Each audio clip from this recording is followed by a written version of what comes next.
இஸ்லாமா மதிப்பறையினர் தலைவர் அம்பேத்கர் மக்கள் படை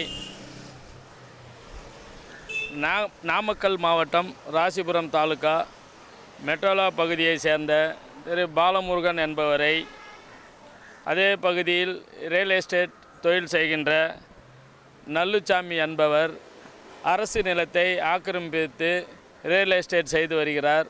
அதற்காக அரசிடம் புகார் கொடுத்து அரசு நிலத்தை ஆக்கிரமிப்பவர்களை நடவடிக்கை எடுக்க கோரி புகார் கொடுத்துள்ள பாலமுருகன் என்பவரை நல்லுசாமியும் அவருடன் சேர்ந்து கூலிப்படை ரவுடிகளும் சேர்ந்து பாலமுருகன் என்பவரை ராடால் மண்டையில் தாக்கி நடுமுதுகில் அடித்து எலும்புகள்லாம் உடைக்கப்பட்டு மண்டையில் அடிபட்டு கிட்டத்தட்ட 8 நாட்களாக மருத்துவமனையில் உள்நோயாளியாக சிகிச்சை பெற்று வந்திருக்கின்றார்.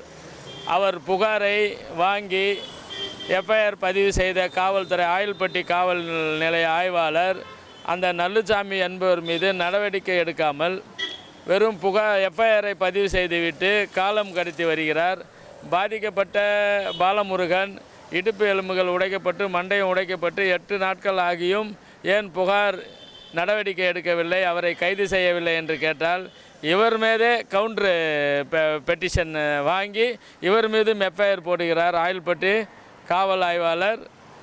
ஆகவே அதை கண்டித்து இன்றைக்கு ஆய்வாளர் மீதும் நல்லுசாமி மீதும் நடவடிக்கை கோரி இன்றைக்கு தமிழ்நாடு காவல்துறை தலைவர் அவர்களிடம் பாலமுருகன் சார்பாக மனு கொடுக்க வந்துள்ளோம். மனு கொடுத்துவிட்டு காவல்துறை தலைவர் அவர்களும் உரிய நடவடிக்கை எடுப்பதாக உறுதிபட கூறியிருக்கிறார். ஆகவே நாங்கள் அம்பேத்கர் மக்கள் படை சார்பாக ஆயில்பட்டி காவல் நிலைய ஆய்வாளரை வன்மையாக கண்டிக்கின்றோம். புகாரில் பாதிக்கப்பட்டவர்களுக்கு துணையாக இல்லாமல் காவல்துறை யார் குற்றம் செய்கின்றார்களோ, யார் ரியல் எஸ்டேட் செய்து அரசு நிலத்தை ஆக்கிரமிப்பு விற்பனை செய்கிறார்களோ அவர்களுக்கு காவல்துறை உடந்தையாக இருப்பது என்பது மிகவும் வெட்கக்கேடானது, வருத்தமாக இருக்கிறது.